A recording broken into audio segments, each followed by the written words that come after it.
What's going on, everyone? It's time for a horror thriller film review. Today we're going to talk about Talk to Me. It was released July 27, 2000. It was directed by Danny Filippo and Michael Filippo, who also did, they're more YouTubers, but they also did some short films like the Raka Raka, uh, Deadlock, Ash, uh, Ash Vlogs versus Survive, and Blackheads in Britain. Also, Michael Filippo did The Strange Course.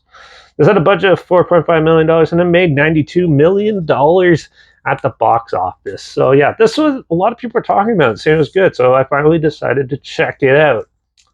What the fuck is wrong with you people? This movie's not good. This movie's boring as hell. Yeah. Where to start with this? Okay, talk to me. Well, it's about some young Australian young adults see this trend where they have a porcelain hand, and if you hold it and say a certain phrase, you can communicate with the dead, and you can only be in there for about a minute or two, or else they start coming through. And of course, things go bad when they try it themselves. They kind of get addicted to it, and things go south real fast. And it's very aggressive, and overall, it's just a ruthless ride for them. That's the best way I can describe this movie. So overall, acting wise, not the greatest.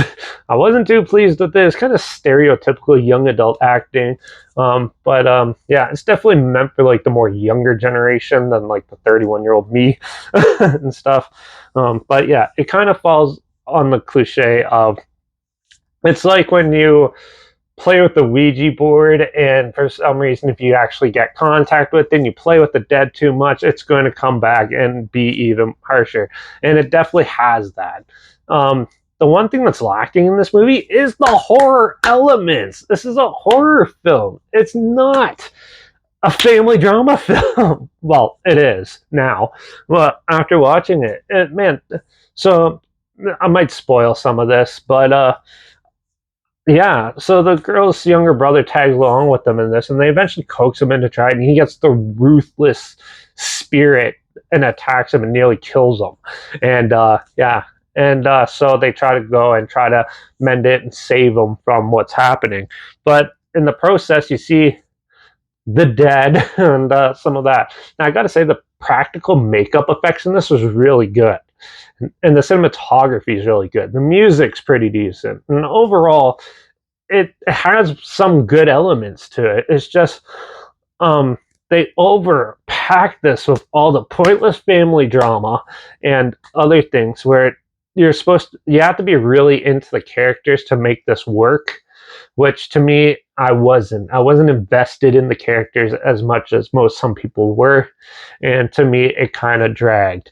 And it kind of took out the horror elements and everything. This is a good beginner horror film, but for someone who watches horror daily and stuff like that, this wasn't that great in my opinion. I thought this film was pretty lackluster, and it had a cool concept, but I could guess 100 times of what's going to happen when, and overall it fell through. When the film's predictable and becomes boring, that's when you know it's not doesn't have like that good substance that a good film should.